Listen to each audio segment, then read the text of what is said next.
একদল বলা বলি করতে লাগলো মুহাম্মাদের আল্লাহ গরীব হয়ে গেছে। সকলে একটু জোরে পড়েন না নাউজুবিল্লাহ। কয় মুহাম্মাদের আল্লাহ গরীব হওয়ার কারণে আজকে আমাদেরকে দান করতে বলতাছে।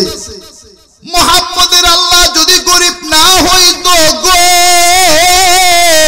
তাহলে আমাদেরকে দানের কথা বলতো না। এই আয়াত নাজিল হওয়ার পরে এক নম্বর ইহুদিদের দল বের হইয়া গেল, যারা বলা বলি করতে লাগলো মুহাম্মাদের আল্লাহ গরীব হইয়া গেল। এই বলে তারা দান খয়রাত থেকে বিরত থাকলো। চিৎকার মেরে পড়েন না নাউজুবিল্লাহ। আমিনুল ভাই আসছে, রাজপথ কাঁপছে, দুর্দিনের আমিন ভাই আমরা তোমায় ভুলি নাই, আছে না নাই? জোর কি লাস্টে ডলডলা খিচুড়ি, ঠিক কিনা? একটা জিনিস মনে করবেন, মাখলুকের নামে স্লোগান দিলে মাখলুকের দাম বাড়ে, নেতার দাম বাড়ে। আমি আর আপনি সারা দিন স্লোগান দিয়া সাধারণ কর্মী থাইকা যায়। আর আমার মায়ার নবী দয়াল নবী জানাইয়া দেন, তুমি যদি খালেক আল্লাহর নামে স্লোগান দাও তোমার স্তরটা সাধারণ মানুষ থেকে আল্লাহর ওলিতে পরিণত হয়ে যায়। এই মুসলমানের কল্লাটা দুনিয়ার কোন নেতার সামনে নত হয় না, দুনিয়ার কোন নেত্রীর সামনে নত হয় না। মুসলমানদের কল্লাটা আরশের নিচে একজন মালিকের কাছে নত হয়, সেই মালিককে। মাদ্রাসাতু খাতামিন নবিয়্যিন ওয়া আয়েশা সিদ্দিকা রাদিয়াল্লাহু তাআলা আনহা মাদ্রাসার উদ্যোগে পঞ্চম বার্ষিক ওয়াজ ও দোয়ার মাহফিলে আল্লাহ রাব্বুল আলামিন আমাদের সকলকে আসার এবং বসার তৌফিক দান করলেন। এই কারণে রব্বে কায়নাতের দরবারে মুসলমানের আওয়াজে সিংহের গর্জনে আমরা কালিমাতুশ শুকুর আদায় করি আলহামদুলিল্লাহ। আলহামদুলিল্লাহ। আমার আগে কথা বলেছেন আমাদের সম্মানিত উস্তাদে মুহতারাম, বাংলাদেশের হাজার হাজার আলেমের উস্তাদ হাফেজ মাওলানা আব্দুস সালাম রহমানী হাফিজাহুল্লাহ। আল্লাহ আমাদের হযরতের ছায়াকে আমাদের উপর দীর্ঘায়িত করে দেন। সকলে জোরে পড়ি আল্লাহুম্মা আমিন। আসলে বড়দেরকে দেখলেও আল্লাহ রাব্বুল আলামিন আমাদেরকে নেকের প্রতি উদ্বুদ্ধ করিয়া দেন। সুবহানাল্লাহ। এই যে দেখেন আমার নবী, মায়ার নবী, দয়াল নবী বলেন, মাই ইউরিদিল্লাহু বিহি খায়রান ইউফাক্কিহু ফিদ্দীন। আল্লাহ যার কল্যাণ চান, আল্লাহ যার ভালো চান, একমাত্র আল্লাহ তারই দ্বীনের বুঝ দান করিয়া দেন। সুবহানাল্লাহ। আরেকটু জোরে উচ্চ কণ্ঠে হবে না বাবা? সকলে গলাটা ছেড়ে দিয়ে শীতটাকে বাড়ি দিয়ে একটু জোরে পড়েন না সুবহানাল্লাহ। এই যে সুবহানাল্লাহ পড়লাম, লাভ না লস বাবা? কেমন লাভ? মায়ার নবী, দয়াল নবী হাদিসে জানাইয়া দেয়, দুনিয়ার ভিতরে যে বান্দা বান্দি একবার সুবহানাল্লাহ পড়ে, আলহামদুলিল্লাহ পড়ে, গোটা আসমান জমিনে যত জায়গা আছে আল্লাহ সব নেক দিয়া পূর্ণ করিয়া দেয়। শুধু তাই নয়, মায়ার নবী, দয়াল নবী আরো জানাইয়া দেন, দুনিয়ার ভিতরে যখন কোন মানুষ একত্রিত হইয়া একবার সুবহানাল্লাহ পড়ে, একবার আলহামদুলিল্লাহ পড়ে, মায়ার নবী জানাইয়া দেন তামলাআনিল মিজান। এই কারণে আমার মাইকের আওয়াজ যত দূর যায়, আমার পর্দানিসীন মা, আমার পর্দানিসীন কলিজার টুকরা বোনেরা, এইখানে যারা অডিয়েন্সে আছেন, এখনো যারা আমরা এদিক সেদিক ঘোরাঘুরি করছি, আহারে আগামীকাল আর এইখানে এইরকম মাঠের ভিতরে কোরআনের মেলা বসবে না। আগামীকাল কোরআনের পাখিরা আইসা এইভাবে আপনাকে আর আমাকে ডাকবে না। এ বাবা, গত বছর এমন সময় এই মহল্লায় এমন অনেক মানুষ ছিলেন, কিন্তু এই বছর কবরে চলে গিয়েছেন, আছে না নাই? আহারে আবার আগামী বছর আমি আর থাকতে পারবো কিনা, আমি আর আপনি এই দুনিয়ায় এই টাইমে থাকতে পারবো কিনা জানা নাই। কারণ দুনিয়ার ইমানদার মুমিন মুসলমান, এই দুনিয়ায় আমাদের হায়াত মওতের মালিক দুনিয়ার কেউ না, একজন মালিক। আওয়াজ দিয়া পড়েন তিনি কে? সেই আল্লাহর জন্য আমরা যখন পবিত্রতা ঘোষণা করি, মায়ার নবী দয়াল নবী জানাইয়া দেন, দুনিয়ার ভিতরে যে বান্দা বান্দি একবার সুবহানাল্লাহ একবার আলহামদুলিল্লাহ পড়ে, নবীজি জানাইয়া দেন আল্লাহ তাদের মিজানের পাল্লাটা নেকি দিয়া পূর্ণ করিয়া লাই। একটু আওয়াজটা ছেড়ে দিয়ে পড়েন না সুবহানাল্লাহ। আহারে বাবা, আমরা এমনও অনেক মানুষ আছি কয় হুজুর নামাজ তো দূরের কথা, পশ্চিম দিকে উষ্টাও খায় না। আহারে সেই মানুষগুলা এইভাবে যখন কোরআনের মজমা বৈশা যায়, সেই মানুষগুলা যখন বৈশা মাঠের ভিতরে শীতের ভিতরে বৈশা আল্লাহ আল্লাহ লা ইলাহা ইল্লাল্লাহর জিকির করে গো, আমার নবী জানাইয়া দেন গুনাহগারদের অন্তরগুলা আল্লাহ রব্বুল আলামিন জিকিরের দ্বারা প্রশান্ত করিয়া দেয়। একটু জোরে আওয়াজ দিয়া পড়েন না সুবহানাল্লাহ। এই যে বাবা জিকিরটা করলাম, আহারে এইখানে কয়জন বুকের ভিতরে হাত দিয়া বলতে পারবো গত এক মাসে আমরা কয়দিন আমরা জিকির করছি? আর এই মহল্লায় এমন আমরা মানুষ পাইবেন, দাদা জীবিত বাবা জীবিত, কিন্তু আমার মতো বয়সী সন্তান দুনিয়ায় নাই। কারণ এই দুনিয়ায় আসা সিরিয়াল আছে, এই দুনিয়া থেকে যাওয়ার কোন সিরিয়াল নাই। এ কারণে আমাদের মুরব্বীরা বলেন আদ-দুনিয়া মাজরাতুল আখিরাহ, দুনিয়া হচ্ছে আখিরাত কামাইয়ের জায়গা। এইখান থেকে আমরা যদি আখিরাতের সামান নিয়ে যাইতে পারি গো, খোদার কসম আমার মায়ার নবী দয়াল নবী জানাইয়া দেন, বান্দা তোমরা যদি আখিরাতের সামান নিয়ে যদি কবরে যাইতে পারো গো, তোমাদের মরতে দেরি আছে, মাওলা পাকের জান্নাত রিজার্ভ হইতে দেরি নাই। একটু জবানটা ছেড়ে দিয়ে পড়েন না আল্লাহু আকবার। এইখানে এই কারণে এই যে বাবা আমরা জিকিরটা করলাম, আমাদের লাভ হইল না ক্ষতি হইল? আরে আমার নবী কি বলেন, কতটুকু জিকির তোমরা করবা, নবী সেটাও হাদিসে জানাইয়া দেন। নবী বলেন আকসিরু যিকরাল্লাহ হাত্তা ইয়াকুলু মাজনুন। নবী বলেন তোমরা এত বেশি জিকির করো, এত বেশি জিকির করো রে, যাতে মানুষ তোমাদেরকে দেখলে পাগল বলে, পাগল বলে গো।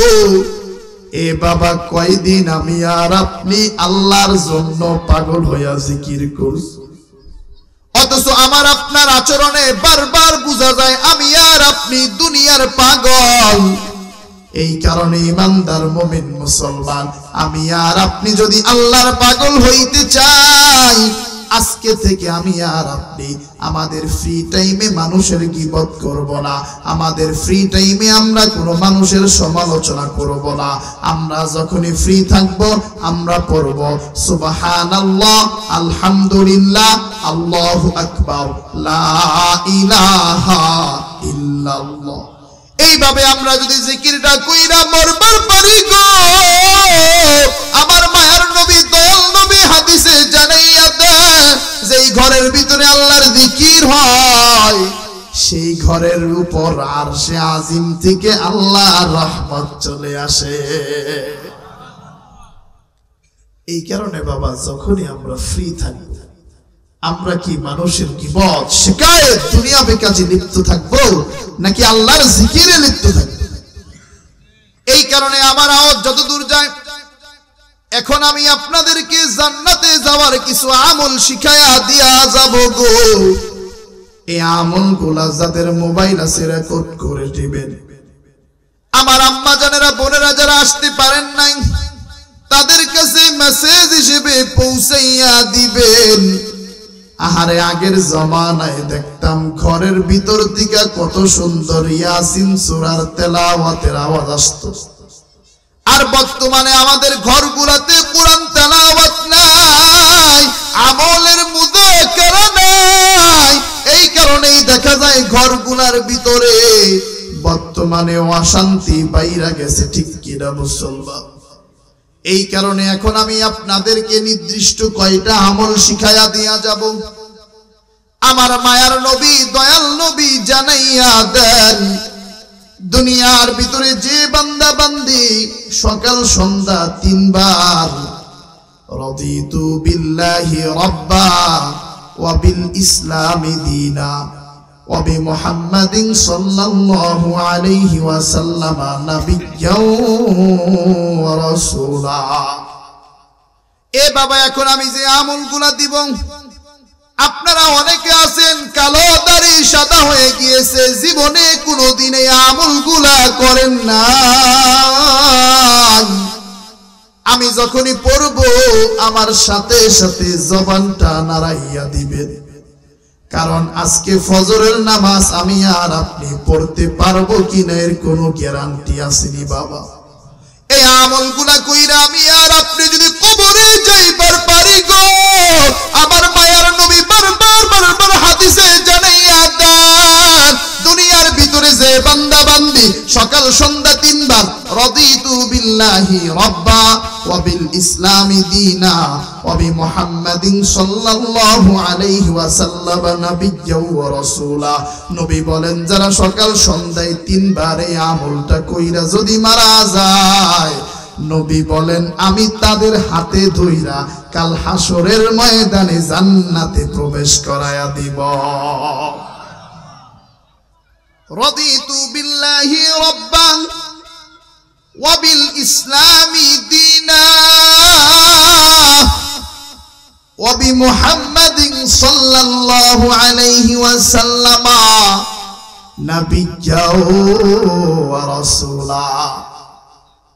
এবার নেন বাবা 2 নম্বর মেসেজ, 2 নম্বর আমল।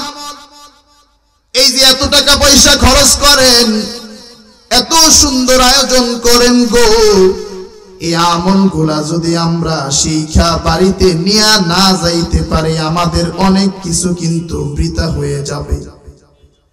আর এইগুলা যদি আমরা অত্যন্ত সুন্দরভাবে শিক্ষা ফিল হায়াতিল ইয়াউমিয়া, আমাদের দৈনন্দিন জীবনে যদি আমল করতে পারি গো, তাহলেই কিন্তু আমাদের সকল আয়োজন সার্থক হবে, ঠিক কিনা? এবার আসেন 2 নম্বর মেসেজ দিই। নবী বলেন এই যে আমরা যুবকরা আছি, আমাদের ছেলেদের জীবন 15 বছর বয়স পর্যন্তই শান্তিদায়ক। এরপরে মা বাবার চাপ, ভাই বোনের চাপ, ফ্যামিলির চাপ, কাজ কর কাজ কর কাজ কর। যে বেকার দেখবেন এলাকার দোকানে চা খাইতে গেলেও কয় ওই তো বেকার, ওর কথা কি হলো। দুনিয়ার সব বুঝা হয় কিন্তু নিজের বুঝি জানে না, ঠিক কিনা? এই কারণে আমাদের মতো ছেলেরা আমরা খুব ডিপ্রেশনে ভুগি। আমাদের ফরিদপুর, মাদারীপুর, শরীয়তপুর, ঢাকার ছেলেরা বেশি আমরা লিবিয়া দিয়ে ইতালি যায়।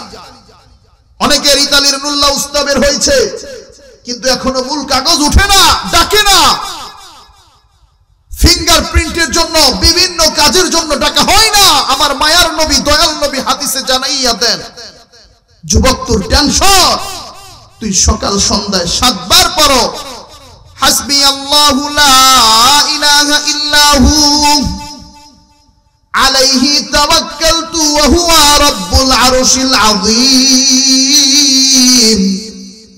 মায়ার নবী, দয়াল নবী জানাইয়া দেন, দুনিয়ার ভিতরে যে বান্দা বান্দি সকাল সন্ধ্যা 7 বার হাসবি আল্লাহু লা ইলাহা ইল্লাহু আলাইহি তাওয়াক্কালতু ওয়া হুয়া রাব্বুল আরশিল আযীম, এই আমলটা কইরা দুনিয়ার ভিতরে যারা এই আমলটা সদা সর্বদা করবে গো, আমার মায়ার নবী, দয়াল নবী জানাইয়া দেন, আল্লাহ রাব্বুল আলামিন ওই যুবক যুবতীদেরকে সব ধরনের টেনশন থেকে, ওই যুবক যুবতীদেরকে সব ধরনের পেরেশানি থেকে আল্লাহ নিজ দায়িত্বে হেফাজত করবেন। জোরে জোরে পড়েন না সুবহানাল্লাহ।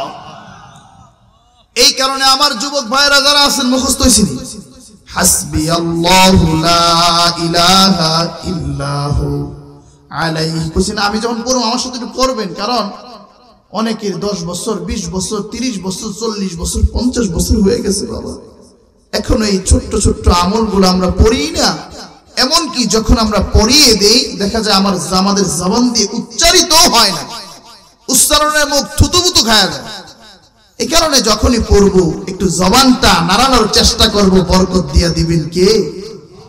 বলেন হাসবি আল্লাহু লা ইলাহা ইল্লাহু আলাইহি তাওয়াক্কালতু ওয়া হুয়া রব্বুল আরশিল আযীম। এই দিলাম 2 নম্বর মেসেজ। এবার নেবেন 3 নম্বর মেসেজ। এ বাবা, এই যে বর্তমানে স্ট্রোকের মরণ, বর্তমানে হঠাৎ মরণ দেখবেন অনেক বেশি বাইরা গেছে। মায়ার নবী দয়াল নবী জানাইয়া দেন, দুনিয়ার ভিতরে যে বান্দা বান্দি সকাল সন্ধ্যায় একটা দোয়া পড়বে, আল্লাহ রব্বুল আলামিন ওই বান্দা বান্দিকে হঠাৎ মৃত্যু থেকে, ওই বান্দা বান্দিকে স্ট্রোকের মরণ থেকে, সব ধরনের হঠাৎ মরণ থেকে, বিপদ আপদ থেকে হেফাজত করবেন। মুসলমানের আওয়াজে কণ্ঠটা ছেড়ে দিয়ে পড়েন আল্লাহু আকবার। নবীজি জানাইয়া দেন, বিসমিল্লাহিল্লাযী লা ইয়াদুররু মা'a ইসমিহি শাইউন ফিল আরদি ওয়ালা ফিস সামা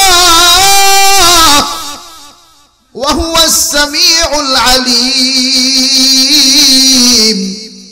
নবীজি জানাইয়া দেন, বান্দা তোমরা যদি আকস্মিক মরণ থেকে, তোমরা যদি হঠাৎ বিপদ আপদ থেকে যখনই তোমরা নিজেদেরকে সেফ রাখতে চাও, সকাল সন্ধ্যা অত্যন্ত সুন্দরভাবে পড়বা বিসমিল্লাহিল্লাযী লা ইয়াদুররু মা'a ইসমিহি শাইউন ফিল আরদি ওয়ালা ফিস সামা ওয়া হুয়াস সামিউল আলীম। কন্না সুবহানাল্লাহ। এ বাবা, মেসেজগুলা বুঝতেছেন নিও, এই জিনিসগুলা সুন্দরভাবে মুখস্থ করতেছেন তো? এবার দিব সবচাইতে গুরুত্বপূর্ণ আমল, অন্যান্য বৎসরও পড়ায়া দিয়া যায়, কিন্তু একটা জিনিস মনে করবেন, দুনিয়াতে সব চাইতে কঠিন হলো কথা অনুযায়ী আমল করা, আর দুনিয়াতে সব চাইতে সহজ হইল মানুষকে উপদেশ দেওয়া, ওয়াজ করা, ঠিক কিনা? সারা রাত ওয়াজ করলাম, সুললিত কণ্ঠে বয়ান শুনাইলাম, কিন্তু ফজরের নামাজটা পড়লাম না, কোনো দাম আসেনি? যত বড় আলেম হোক দাম আসেনি, পীর হোক দাম আসেনি, গাউস হোক দাম আসেনি, কুতুব হোক দাম আসেনি। ফেরেশতা বলবে ময়রা দেখো সাল উড়াইলেন, ঠিক কিনা? আবার মনে করেন আমাদের মতো মধ্যবিত্ত ফ্যামিলি, বাবাই রিক্সা চালক, ভ্যান চালক, গরিব ঘরের সন্তান, কিন্তু দেখা যায় মানুষের কোনো ক্ষতি করে না, আল্লাহর হকের ব্যাপারে অত্যন্ত শ্রদ্ধাশীল, আবার বান্দার হকের ব্যাপারে অত্যন্ত যত্নশীল, মানুষের কোনো ক্ষতি করে না, কিচ্ছু করে না, সদা সর্বদা নামাজের সাথে থাকে, ওযুর সাথে থাকে, কিন্তু অর্থকরী কম। মায়ার নবী জানাইয়া দেন, ওই আলেম পীরদের চাইতে ওই সাধারণ মানুষের দাম আল্লাহর কাছে অনেক বেশি দামি। সুবহানাল্লাহ। তাই আল্লাহর ওলি হওয়ার জন্য কিছু কোয়ালিটি মেইনটেইন করতে হয় আমাদের মতো আম পাবলিক গো। মায়ার নবী জানাইয়া দেন, দুনিয়ার ভিতরে কইলাম না অনেকে আমি পড়াইয়া দিছি গত 2-3 বছরে, কিন্তু সমস্যা হইল আমরা এইখান থেকে উঠলে আর মনে থাকে না, সারা রাত ওয়াজ। ইউসুফ জুলাইখার ফজরের পরে যে হুজুর জুলাইখার যে বর্ণনা শুনলাম, জুলাইখা মেয়ে না ছেলে, এই জিনিসটাই তো ভালো করে বুঝতে পারলাম। এ বাবা, এরকম কথা শুনে কোনো লাভ আছে? আমার কথা হলো, আপনি 2 মিনিট শুনেন, 5 মিনিট শুনেন, একটা মেসেজ নিয়ে আমরা যদি বাড়িতে যেতে পারি, তাহলেই আমাদের আয়োজন সফল, ঠিক কিনা? এখন আমি যে আমলটা পড়ায়া দিব, মায়ার নবী দয়াল নবী বলেন, দুনিয়ার ভিতরে যে বান্দা বান্দি সকাল সন্ধ্যা একবার আল্লাহর প্রতি ঈমান, এ বাবা একটু আওয়াজ দিয়া পড়েন তো আমাদের রব কে? আরো জোরে আওয়াজ দিয়া পড়েন না আমাদের রব কে? আমাদেরকে খাওয়ায় কে? আমাদেরকে পালে কে? এই মুসলমানের কল্লাটা দুনিয়ার কোন নেতার সামনে নত হয় না, দুনিয়ার কোন নেত্রীর সামনে নত হয় না। মুসলমানদের কল্লাটা আরশের নিচে একজন মালিকের কাছে নত হয়, সেই মালিককে। তো মায়ার নবী জানাইয়া দেন, যারা আল্লাহর প্রতি ঈমান এবং বিশ্বাস নিয়ে সকাল সন্ধ্যা সাইয়্যিদুল ইস্তিগফার পরে ওই দিন সকালে অথবা রাত্রে যদি মারা যায়, নবী বলেন ফাহুয়া মিন আহলিল জান্নাহ, সে নিশ্চিত জান্নাতি, নিশ্চিত জান্নাতি, নিশ্চিত জান্নাতি, কোনো সন্দেহ নাই। সুবহানাল্লাহ। তো এটা যদি পড়ায় দিই, একটু আমার সাথে পড়বার পারবেন না বাবা? কেউ যদি আমার উচ্চারণটা না বুঝেন একটু জিজ্ঞেস করবেন, শরীয়তপুরি হুজুর একটু আমারে একটু ভালো করে পড়ায় দেন, কারণ আমি চাই একা জান্নাতে যাব না। আজকে যেরকম ভাবে মিলন মেলা হয়ে গেছে, কাল হাসরের ময়দানে নবীজির হাউজে কাউসারের দস্তরখানায়ও যেন আমরা সকলে একত্রিত বৈশা নবীজির হাত থেকে আমরা হাউজে কাউসারের পানি পান করতে পারি। কন্যা আল্লাহু আকবার। যুবকরা যারা আছেন, যারা অসুস্থ, আওয়াজ দেওয়া লাগবে না। আর যারা মোটামুটি শক্তিশালী আছেন, যুবক টাইপের যারা আছেন, একটু আওয়াজ দিয়া পড়বেন। এই যে দেখা যায় অনেকের আমরা ওয়াজ মাহফিলে আইলে আওয়াজ হয় না, কিন্তু মাশাআল্লাহ বিভিন্ন মিছিল মিটিং এ গেলে আমিনুল ভাই আসছে, রাজপথ কাঁপছে, দুরদিনের আমিন ভাই আমরা তোমায় ভুলি নাই, আছে না নাই? ইহ জোর কি লাস্টে ডলডলা খিচুড়ি, ঠিক কি না? একটা জিনিস মনে করবেন, মাখলুকের নামে স্লোগান দিলে মাখলুকের দাম বাড়ে, নেতার দাম বাড়ে। আমি আর আপনি সারা দিন স্লোগান দিয়া সাধারণ কর্মী থাইকা যায়, আর আমার মায়ার নবী দয়াল নবী জানাইয়া দেন, তুমি যদি খালেক আল্লাহর নামে স্লোগান দাও, তোমার স্তরটা সাধারণ মানুষ থেকে আল্লাহর ওলিতে পরিণত হয়ে যায়। আল্লাহর নামে স্লোগান দিলে দাম বাড়ায় দেয় কে? এই আল্লাহর নামে স্লোগান দিলে আল্লাহর কি কোনো দাম বাড়ে? আল্লাহর কোনো লাভ নাই, লস নাই, ক্ষতি নাই, সব লাভ লস আমাদের। আর দুনিয়ার কাউকে খুশি করার জন্য স্লোগান দিলে খোদার কসম আমার আপনার কোনো লাভ নাই, ওই মানুষটার লাভ, ঠিক কিনা? এ কারণেই তো দেখা যায় সারা জীবন আমরা সাধারণ মানুষই রয়ে গেলাম। আমাদের সকাল শুরু হয় কাজ দিয়া, সন্ধ্যা শুরু হয় কাজ দিয়া, আর আমাদের মাথার উপর পাড়া দিয়ে কোটি কোটি টাকা নিয়ে পালিয়ে যায় আমাদের বিভিন্ন মানুষেরা, ঠিক কিনা? এই কারণে মায়ার নবী দয়াল নবী জানাইয়া দেন, আল্লাহর নামে স্লোগান দাও, তোমার সম্মান বেড়ে যাবে, দাম বেড়ে যাবে। কোরআন তেলাওয়াত করো, তোমার সম্মান বেড়ে যাবে। সাধারণ মানুষ থেকে আল্লাহর ওলির ক্যাটাগরিতে তুমি চলে যাবে। তাই সবাই পড়েন আল্লাহুম্মা। কষ্ট হয়নি? ওগা আমি বয়ান করব, আপনাকে বাইরপেটা পুলা কারো নাতি, ঠিক কিনা? মারহাবা। কারণ আল্লাহুম্মা আনতা রাব্বি লা ইলাহা ইল্লা আনতা খলাকতানি ওয়া আনা আবদুকা ওয়া আনা আলা আহদিকা ওয়া ওয়া'দিকা মাস্তাতাতু আউযু বিকা মিন শাররি মা সানাতু আবুউ লাকা লাকা বিনি'মাতিকা আলাইয়া ওয়া আবুউ লাকা বিযামবি ফাগফিরলি ফাইন্নাহু লা ইয়াগফিরুয যুনুবা ইল্লা আনতা। সবাই পড়েন আলহামদুলিল্লাহ। এবার বাবা ইস্তাফতি কলবাক ইস্তাফতি নাফসাক, প্রত্যেকে নিজে নিজের অন্তরকে জিজ্ঞাসা করেন, আপনাদের কালো দাড়িগুলো আজকে সাদা হয়ে গিয়েছে। অনেকে 10 বছর 20 বছরের মানুষ থেকে 30 বছর 40 বছরের মানুষে উপনীত হয়েছেন। জীবনে কোনোদিন এই আমলটা করছেন কিনা নিজের অন্তরকে জিজ্ঞাসা করেন। অধিকাংশ মানুষই উত্তর দিলে আমরা করি। তাহলে যেই মাহফিলে আইসা, যেই মাদ্রাসার মাহফিলে আইসা এত সুন্দর জান্নাতে যাওয়ার আমলগুলা শিখলাম, সেই মাদ্রাসা আজীবন টিকে থাকুক, সেই মাদ্রাসা আরো বড় হোক, সেই মাদ্রাসার জন্য সময় লাগলে সময় দেওয়া দরকার কি দরকার না? অর্থ লাগলে অর্থ দেওয়া দরকার কি দরকার না? পাস্টে অতীতে যেমনি ভাবে এই মাদ্রাসার পাশে আপনারা ছিলেন সেভাবে আমরা থাকবো কি থাকবো না? এই ইমানদারের দল। এ কারণেই তো আল্লাহ রাব্বুল আলামিন আমাকে আপনাকে ডাক দিয়া বলেন গো, মান যাল্লাযী ইউকরিদুল্লাহা করদান হাসানা ফায়ুদাইফাহু লাহু আদআফান কাসীরা। সূরা বাকারা 245 নম্বর আয়াতে আল্লাহ রাব্বুল আলামিন আমাকে আর আপনাকে ডাক দিয়া বলেন গো, কে আসো আমি আল্লাহকে তোমরা উত্তম ঋণ দিবা, আমি আল্লাহকে উত্তম ঋণ দিবা। আল্লাহ নিজেই এই আয়াতে আল্লাহকে উত্তম ঋণ দেওয়ার কি উপকার, সেই কথাটা উপকারের কি জবাব আল্লাহ বারবার কোরআনের আয়াতে বইলা দিছে। আল্লাহ নিজেই বলেন, এই দুনিয়ার মানুষেরা তোমরা যদি আমি আল্লাহরে উত্তম ঋণ দাও, তোমরা যদি আমি আল্লাহর জন্য একটু ভালো মন্দ যদি তোমরা ঋণ দাও, তোমরা যদি দান সদকা করো, দান খয়রাত করো, ফায়ুদাইফাহু লাহু আদআফান কাসীরা, আমি আল্লাহ তোমাদেরকে ওই দানের মোকাবেলায় দানের বিনিময়ে তোমাদেরকে জান্নাতুল ফেরদাউসের আলা মাকাম দিয়া দিব। সবাই আওয়াজ দিয়া পড়েন আল্লাহু আকবার।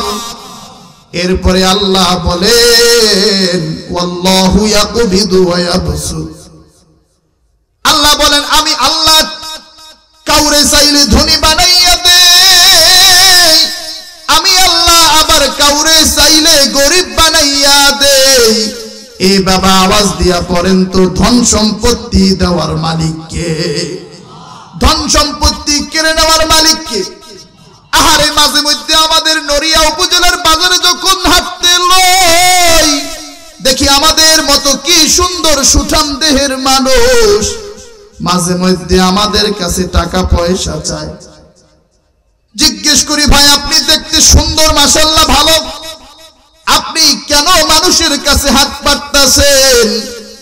আহারে কত সুন্দর করে চোখের পানি ছেড়ে দিয়ে বলে, কয় হুজুর আগে আমরাও মানুষকে দান করতাম, আমরাও মানুষকে খাওয়াইতাম, আমরাও মানুষকে যাকাত দিতাম, কিন্তু হুজুর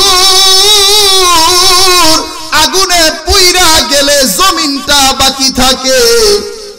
কিন্তু ওই যে 18-19 সালে আমাদের বিঘায় বিঘায় জমি নদী গর্ভে বিলীন হয়ে গেছে।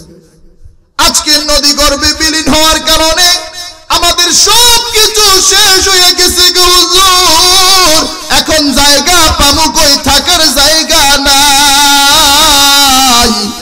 আহারে তখন চোখের পানি ছেড়ে দিয়ে একটা কথা মনে হয়। এই কারণে আমার নবী বলেন, তোমরা 5 জিনিস আসার আগে 5টা জিনিসকে গনিমত মনে করো। এর ভিতরে একটা হইল গিনাকা ক্বাবলা ফাকরিক, তোমার দারিদ্রতার সময় আসার আগে তোমরা তোমাদের ধনাঢ্যতার সময়কে প্রাধান্য দাও। এ বাবা, কে কখন দুনিয়া থেকে চলে যায় এর কোনো গ্যারান্টি নাই। এই আয়াত নাজিল হওয়ার পরে তদানীন্তন সময়ে মানুষদের ভিতরে 3টা দল হয়ে গেল। সকলে আওয়াজ দিয়া পড়েন, কয়টা দল হয়ে গেল? আরো জোরে একটু বলেন না, কয়টা দল হয়ে গেল? 3টা দল হয়ে গেল। এক দল বলা বলি করতে লাগলো, মুহাম্মদের আল্লাহ গরিব হয়ে গেছে। সকলে একটু জোরে পড়েন না, নাউজুবিল্লাহ। কয় মুহাম্মদের আল্লাহ গরিব হওয়ার কারণে আজকে আমাদেরকে দান করতে বলতেছে। মুহাম্মদের আল্লাহ যদি গরিব না হইতো গো, তাহলে আমাদেরকে দানের কথা বলতো না। এই আয়াত নাজিল হওয়ার পরে 1 নম্বর ইহুদিদের দল বের হইয়া গেল, যারা বলা বলি করতে লাগলো মুহাম্মদের আল্লাহ গরিব হইয়া গেল। এই বলে তারা দান খয়রাত থেকে বিরত থাকলো। চিৎকার মেরে পড়েন না নাউজুবিল্লাহ। 2